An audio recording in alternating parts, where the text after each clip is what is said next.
घरकाना घाटका अशी अनिल परबांची अवस्था. सगळे लोक एकनाथ शिंदेंकडे येत असल्यानं त्यांना दुःख म्हणून लक्ष केंद्रित करण्यासाठी अशी वक्तव्य सुरू. गोगावलेंचा पलटवार.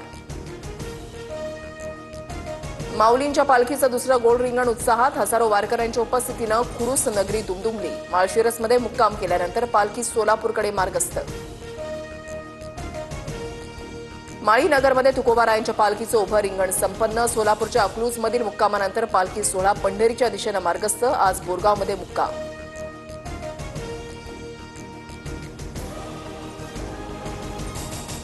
काश्मीरच्या मुद्द्यावरून पाकिस्तानची पुन्हा आगळीक. संयुक्त राष्ट्र सुरक्षा परिषदेचं अध्यक्षपद मिळताच काश्मीरचा मुद्दा उपस्थित.